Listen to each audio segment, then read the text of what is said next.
pembina apel. Hormat! Gerak! Tegak! Gerak!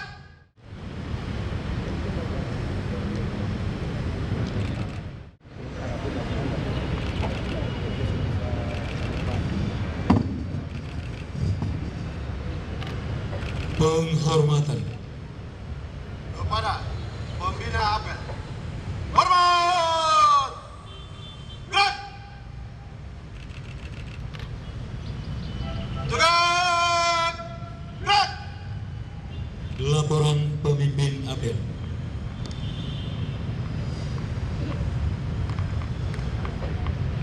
Lapor apel kesadaran ASN lingkup pemerintah Provinsi Nusa Tenggara Timur Senin 18 Juli 2022. Siap dilaksanakan. Laksanakan. Pembacaan naskah Pancasila oleh pembina apel diikuti oleh seluruh peserta apel. Pancasila. Pancasila. Satu. Satu. Ketuhanan yang Maha Esa. Ketuhanan yang Maha Esa. Dua. Dua. Kemanusiaan yang adil dan beradab. Kemanusiaan yang adil dan beradab. Tiga. Tiga. Persatuan Indonesia. Persatuan Indonesia. Empat. Empat. Kegiatan yang dipimpin oleh hikmat kebijaksanaan Rakyat yang dipimpin oleh hikmat kebijaksanaan dalam permusyawaratan perwakilan. dalam permusyawaratan perwakilan. Lima. Lima. Keadilan sosial bagi seluruh rakyat Indonesia. Keadilan sosial bagi seluruh rakyat Indonesia. Pembacaan naskah pembukaan Undang-Undang Dasar Negara Republik Indonesia tahun 1945 oleh petugas tanpa diikuti peserta apel, dan pembacaan Panca Prasetya Korps Pegawai Republik Indonesia oleh petugas diikuti seluruh peserta apel. Undang-Undang Dasar Negara Republik Indonesia tahun 1945 pembukaan bahwa sesungguhnya kemerdekaan itu ialah hak segala bangsa, dan oleh sebab itu maka penjajahan di atas dunia harus dihapuskan. Panca Prasetya Korps Pegawai Republik Indonesia. Kami, anggota Korps Pegawai Republik Indonesia,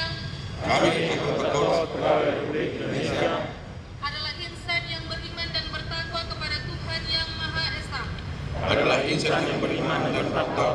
Tuhan yang Maha Esa. Berjanji. Satu. Setia dan taat kepada negara kesatuan dan pemerintah Republik Indonesia. Amanat pembina apel. Salam. Salam. Salve. Salve. Assalamualaikum warahmatullahi wabarakatuh. Waalaikumsalam. Om Swastiastu. Namo Buddhaya. Salam kebajikan. Selamat pagi dan salam sejahtera untuk kita semua. Yang saya hormati para staf ahli gubernur Nusa Tenggara Timur, yang sama saya hormati para asisten sekda Provinsi Nusa Tenggara Timur, para pimpinan perangkat daerah lingkup pemerintah Provinsi Nusa Tenggara Timur, Bapak Ibu aparatur sipil negara, singkatnya seluruh peserta apel pagi hari ini yang saya hormati dan saya banggakan. Pertama-tama marilah kita panjatkan puji dan syukur kehadirat Tuhan Yang Maha Kuasa. Oleh karena penyertaan Tuhan pada pagi hari ini kita dapat bertemu di tempat ini. Untuk pertama kalinya saya mengambil apel di hadapan Bapak dan Ibu semua. Bapak Ibu sekalian yang saya hormati dan saya banggakan, sebagai orang yang baru masuk di lingkup Pemprov NTT, ya Sumba Timur juga masuk bagian dari Pemprov NTT, tapi masuk lingkup perangkat daerah Pemprov NTT, maka layaknya lah saya juga harus memperkenalkan diri, siapa saya dan sebenarnya dari mana ke mana. Tapi kalau omong itu lama nanti. Cukup perkenalan singkat. Nama saya seperti yang kemarin didengar waktu pelantikan dan seperti di media, Domu Warendoi SHMSI. Bapak Ibu sekalian, kalau mau bicara jujur di hadapan Bapak dan Ibu, tidak pernah terpikirkan hari ini harus berdiri di hadapan Bapak Ibu semua pegawai Pemprov lingkup Provinsi Nusa Tenggara Timur. Dan ini saya sudah pernah katakan waktu saya sambutan pertama di rumah dinas acara pemerintah waktu itu. Saya tidak pernah membayangkan. Kenapa tidak pernah membayangkan? Sejak 96 saya pulang, 4 tahun jadi staf, saya diberi tanggung jawab jadi camat di wilayah selatan. Modal sepeda motor YT selama 4 tahun jadi camat. Kemudian turun di kota, tahun 2003 sekretaris KPU dan seterusnya sampai kepada sekretaris daerah. Pikiran saya bahwa itu sudah jabatan puncak saya.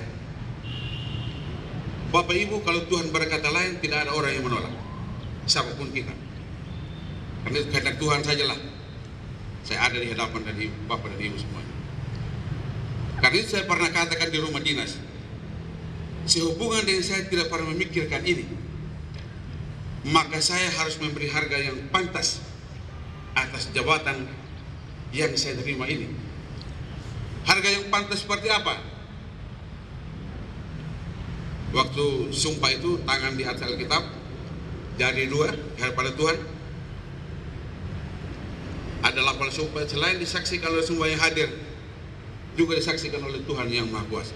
Karena itu saya harus bertanggungjawabkan kepada Tuhan yang karena berkatnya lah lewat tangan Pak Gubernur Nusa Tenggara Timur yang mengusulkan saya dan Presiden menetapkan saya menjadi Sekda Provinsi Nusa Tenggara Timur.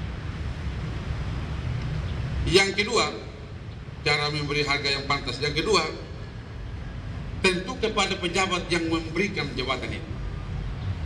Bapak Gubernur Nusa Tenggara Timur, apa yang harus dibuat?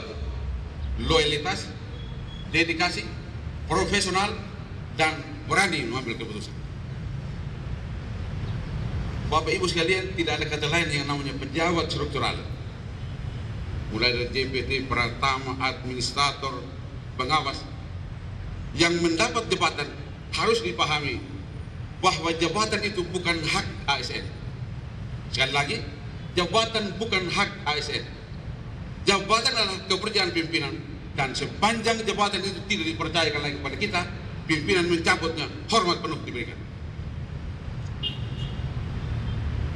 Karena itu Bapak Ibu sekalian, tentu saya harus mempertanggungjawabkan kepada Tuhan dan kepada Bapak Gubernur yang memberikan jabatan itu.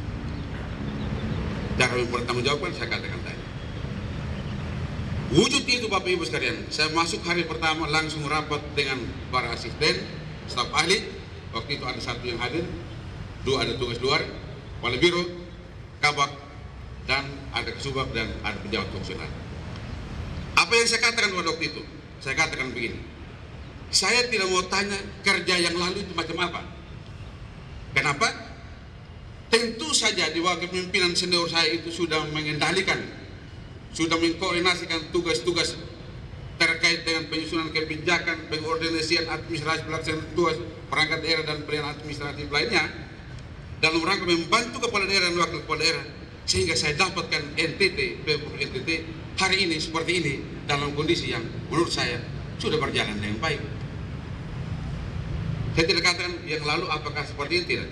Tetapi yang saya mau saya katakan, marilah kita tahu posisi, duduk pada jabatan seperti yang dipercayakan kepada kita, tahu tupoksi, dan apabila keluar dari itu, saya tegur.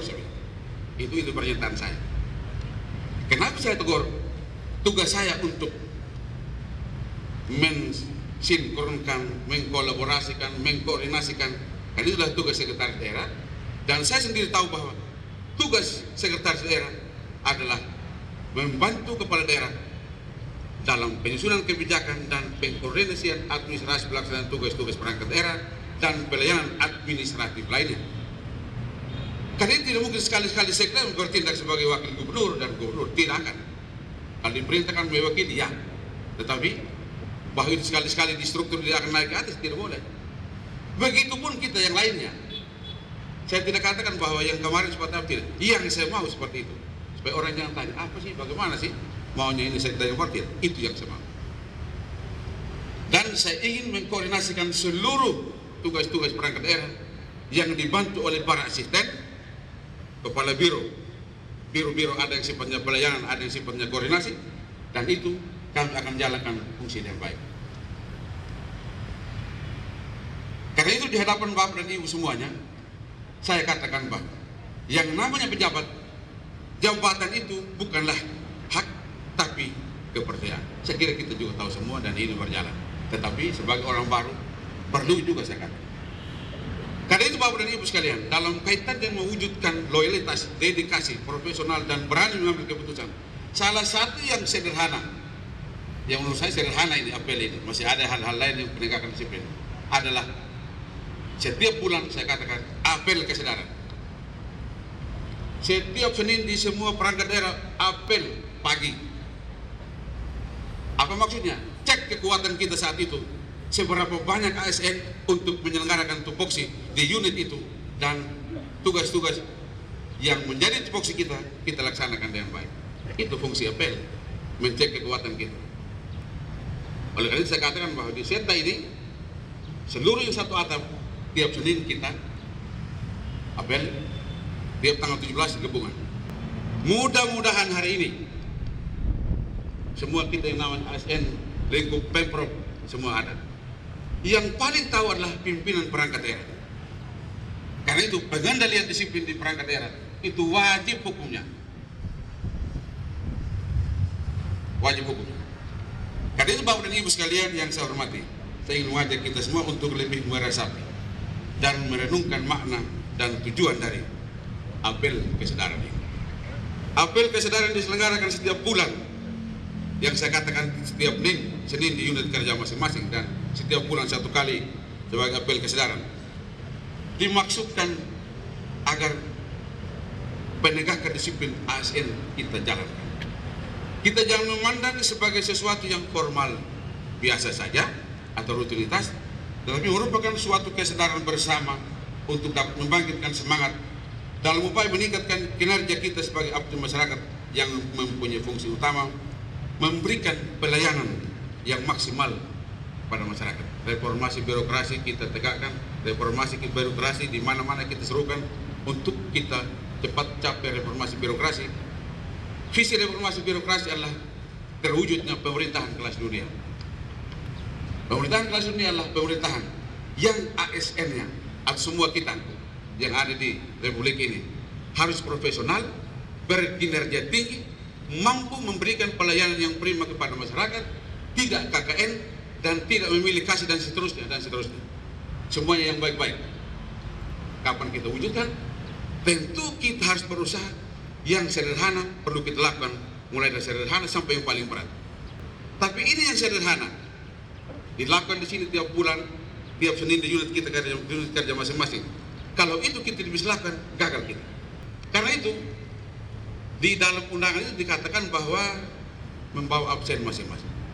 Bapak Ibu sekalian patut dipahami, jangan ada yang mengatakan ini apa-apaan, ini model begini, bawa absen segala macam. Saya kira Bapak dan Ibu sudah biasa bahwa absen itu adalah salah satu alat untuk mengukur kehadiran kita, dan wajib hukumnya, dan yang paling tahu adalah pimpinan perangkat daerah. Karena itu seluruh pejabat pimpinan perangkat daerah harus bertanggungjawabkan kehadiran kita masing-masing. Bapak Ibu sekalian, apabila penyampaian saya terkait ini sesungguhnya sudah berjalan dengan baik, puji Tuhan. Puji Tuhan, karena itu yang kita mau. Tapi apabila ada yang belum berjalan dengan baik, inilah saya ingatkan kepada kita semua. Selain itu, apel kesadaran dalam setiap bulan juga adalah sebagai upaya peningkatan jati diri ASN sebagai anggota Korpi, dan merupakan momentum yang baik untuk melihat dan mengevaluasi kembali kegiatan-kegiatan kita dalam penyelenggaraan pemerintahan dan pelayanan kepada masyarakat. Di samping itu, momen apel kesadaran ini hendaknya kita manfaatkan untuk memperbaharui semangat, dedikasi, dan tanggung jawab dalam memberikan pelayanan yang terbaik kepada masyarakat. Tujuannya adalah memberikan pelayanan yang baik kepada masyarakat. Karena ASN itu yang kita mau cari. Saya mengajak seluruh ASN agar menanamkan motivasi kerja yang sungguh-sungguh dalam diri masing-masing, dan terpatri komitmen untuk selalu melakukan yang terbaik bagi kepentingan rakyat, disertai peningkatan disiplin dan profesionalisme untuk mencapai kinerja yang telah ditetapkan. Bapak Ibu sekalian, sekedar mengingatkan saja. Disiplin itu apa? Kesanggupan ASN, ASN kan PNS dan P3K. Kesanggupan ASN untuk mentaati kewajiban dan tidak melakukan larangan yang ditentukan oleh aturan. Itu namanya disiplin. Jadi kalau diwajibkan begini, ikut. Dilarang yang ini, jangan justru mau melakukan yang dilarang. Yang diwajibkan tidak dilakukan, justru yang dilarang dilakukan. Itu salah. Tetapi kalau saya sampaikan ini, wajib hukumnya saya katakan itu. Kalau sudah berjalan dengan baik, bagus. Kalau belum, ini kita ingatkan. Sekali lagi, disiplin adalah kesanggupan ASN untuk mentaati kewajiban dan tidak melakukan larangan. Bapak Ibu sekalian, berdasarkan data disiplin aparatur sipil negara selama 3 tahun di Pemprov NTT, terakhir sejak tahun 2019 sampai saat ini telah terjadi penurunan pelanggaran disiplin. Puji Tuhan, terjadi penurunan. Mudah-mudahan turun terus dan pada akhirnya sampai 0 yang pelanggaran dalam setiap tahun yang dilakukan oleh ASN, sehingga berdampak pada peningkatan yang signifikan terkait kesadaran aparatur terhadap disiplin masuk kerja dan mentaati ketentuan jam kerja. Namun masih terdapat pelanggaran-pelanggaran disiplin lain yang berkaitan dengan moralitas ASN dan penyalahgunaan wewenang yang berdampak pada penjatuhan hukuman disiplin tingkat berat sampai pada pemberhentian sebagai pegawai negeri sipil. Bapak Ibu sekalian, kita bicara disiplin itu apa tadi? Pelanggaran disiplin. Pelanggaran disiplin adalah setiap ucapan, tulisan atau perbuatan ASN yang tidak mentaati kewajiban atau melanggar aturan, baik dilakukan di dalam maupun di luar jam kerja. Kalau begitu, ASN ini dipantau terus, dia memilih lahan ASN siap untuk diatur. Sebagai refleksi saja untuk kita ingat bahwa ada data penjatuhan hukuman disiplin. Yang pertama, penundaan kenaikan gaji berkala selama 1 tahun itu 2019 ada 1, 2024, 2021 1. Diharapkan 2022 ini jangan ada. Mudah-mudahan yang kemarin sebelum saya masuk, kalau sudah ada mudah-mudahan itu jangan ada. Setelah saya omong ini, mudah-mudahan ini jangan. Artinya jangan ada pelanggaran. Penundaan kenaikan pangkat selama 1 tahun 2019 1, 2021 tidak ada, 2022 mudah-mudahan tidak ada. Yang berikut, penurunan pangkat setingkat lebih rendah selama 1 tahun 2019 tidak ada, 2022 2021 tidak ada, 2022 saya katakan saya tidak ada, mudah-mudahan. Yang berikut, penurunan pangkat setingkat lebih rendah selama 3 tahun 2019 3 orang, 2021 naik lagi 5, 1, 3, 1 naik lagi, mudah-mudahan ini 0 dan seterusnya. Kemudian pemindahan dalam rangka penurunan jabatan setingkat lebih rendah tidak ada. Pembebasan dari jabatan 1 2020 2019 tidak ada, 2021 tidak ada. Yang berikut, pemberhentian dengan hormat tidak atas permintaan sendiri sebagai ASN 2019 6, 2020 4, 2021 8, 6, 4, 8 naik lagi. Yang berikut, pemberhentian tidak dengan hormat sebagai pegawai negeri sipil 2019 1, 2020 tidak ada, dan 2021 tidak ada, dan mudah-mudahan seterusnya tidak ada. Bapak Ibu dan hadirin sekalian yang saya hormati, di era reformasi saat ini, masyarakat menaruh harapan yang besar terhadap pelayanan yang efisien, jujur, dan cepat. Semua itu dapat diwujudkan manakala kita mampu menyesuaikan diri dengan perubahan-perubahan yang ada. Oleh karena itu, seluruh ASN diminta untuk melakukan terobosan-terobosan atau inovasi-inovasi yang berkaitan dengan tugas pokok dan fungsinya masing-masing dalam rangka peningkatan pemberian pelayanan kepada masyarakat. Untuk apa kita inovasi-inovasi? Saya kira tujuannya adalah untuk memberikan pelayanan yang prima kepada masyarakat sebagai sisi dari reformasi birokrasi. Selain itu, dengan berlakunya PP 94 2021 tentang disiplin pegawai negeri sipil, maka seluruh ASN diminta untuk lebih mawas diri dan disiplin dalam bekerja, mentaati jam kerja, menjaga kewibawaan aparatur sipil negara, serta mentaati kewajiban dan menjauhi larangan. Seperti saya katakan tadi, taat yang diwajibkan, jauhi yang dilarang.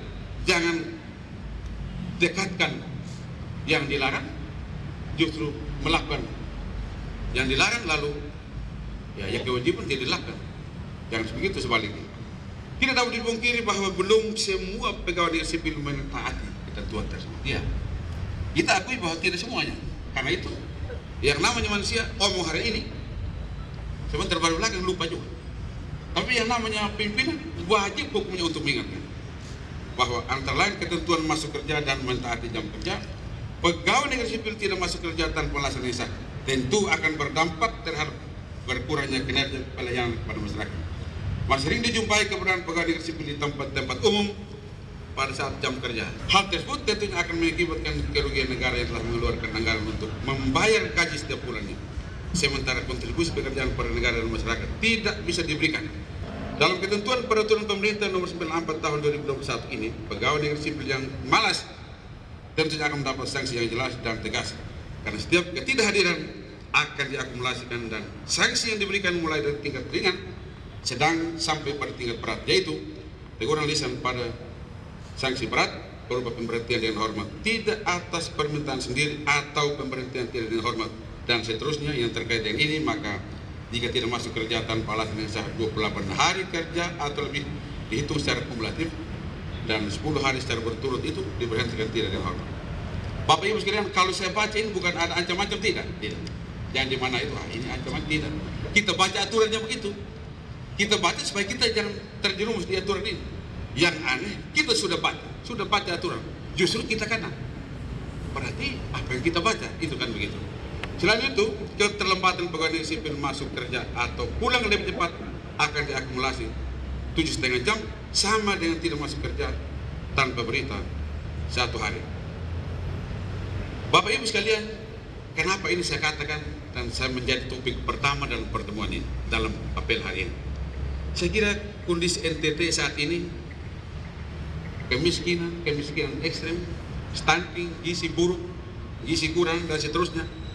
Kemarin di tanggal 21 Juni itu sudah launching pemberian makanan tambahan bagi anak 0 sampai 24 bulan yang dilakukan di seluruh Provinsi Nusa Tenggara Timur. Kebetulan di Sumber Timur, Bupati, Wakil Bupati dan saya yang launching, dan kita online dengan Pak Gubernur waktu itu di Kabupaten Kupang. Dan untuk sekedar diketahui saja bahwa sasaran berita yang ditimbang pada Februari 2022 kemarin 548.249 orang berita yang ditimbang. Dari seluruh sasaran ini sebetulnya 548.000, hanya 414.362 yang ditimbang, jadi 75%.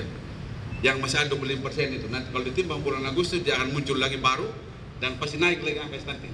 Ini pasti Pak Gubernur akan berikan peringatan lagi kepada para bupati, wali kota. Kemudian terkait dengan stunting tadi ada 75% yang ditimbang, stunting 91.032 orang.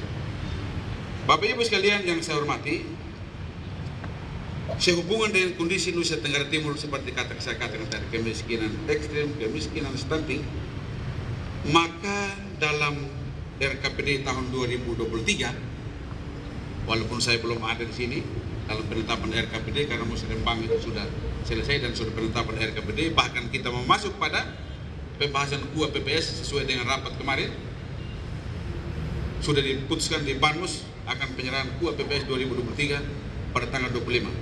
Maka yang menjadi tema RKPD 2023 yang lalu adalah pemulihan kesehatan dan ekonomi untuk meningkatkan kualitas hidup masyarakat dan kemandirian lokal yang akan dijabarkan dalam 6 program prioritas. Bapak Ibu sekalian, saya pikir ini dulu yang dapat saya sampaikan. Dalam beberapa hari ke depan, saya akan rapat dengan pimpinan perangkat daerah. Saya kira tidak ada hal yang sangat baru juga, karena aturan tentang tupoksi sekda sama juga waktu Pak Ben itu juga. Undang-Undang 23 2014 itu juga acuan saya. Karena itu yang sudah dirintis oleh senior saya, yang sudah baik kita jalankan, pertahankan dan kita tingkatkan. Dengan di sana sini masih ada kurangnya, tentu sebagai manusia tentu ada kurang. Saya pun juga tidak sempurna. Karena itu struktur pemerintahan sudah diatur.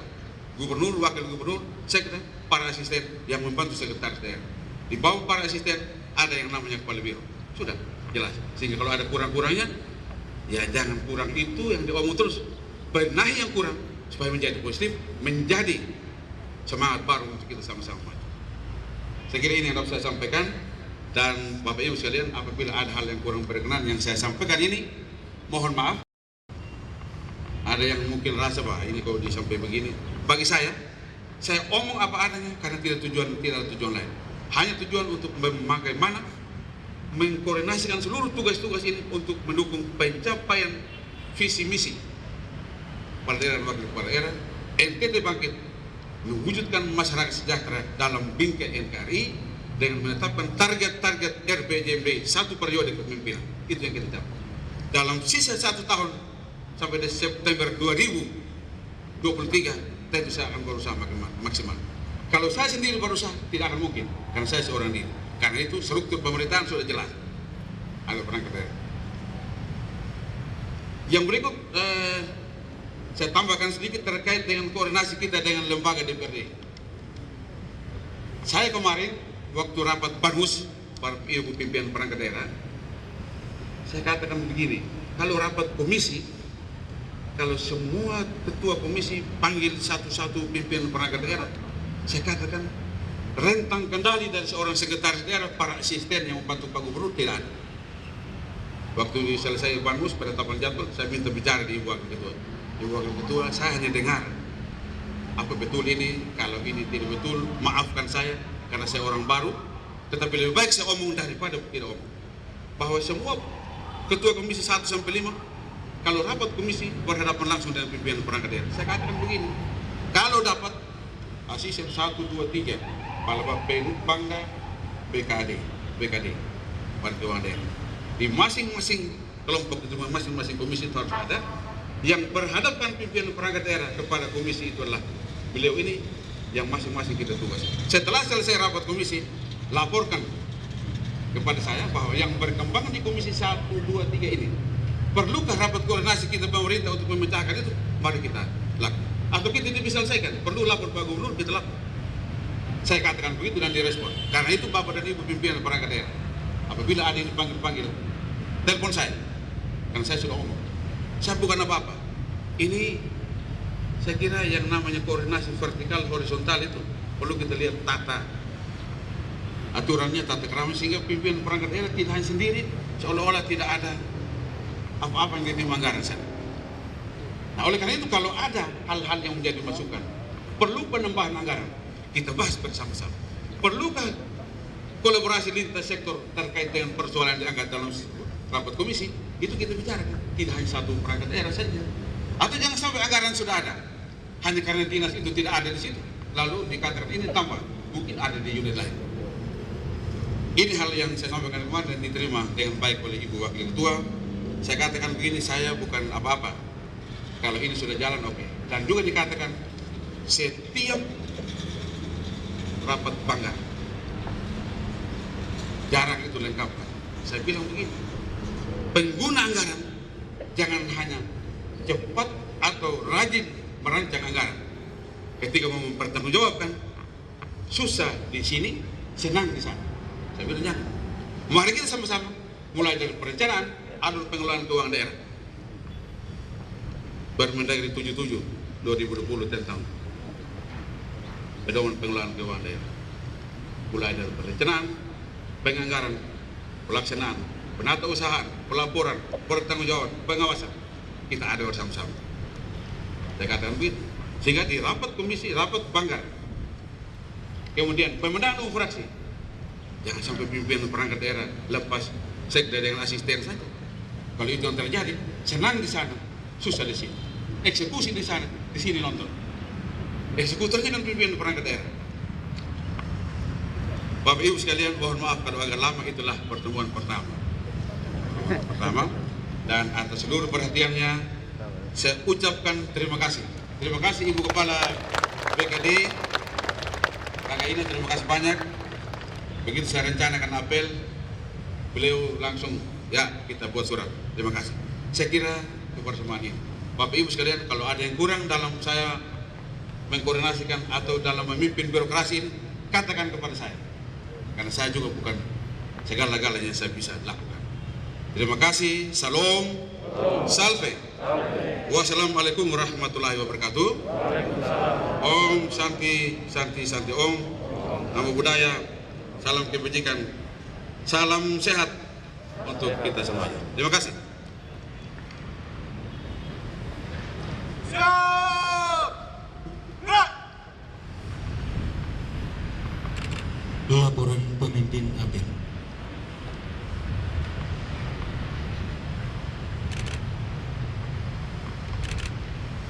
Rapor apel kesadaran telah dilaksanakan.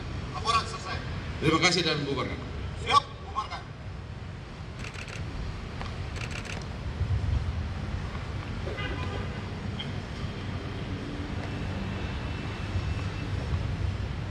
Penghormatan. Kepada pembina apel. Hormat!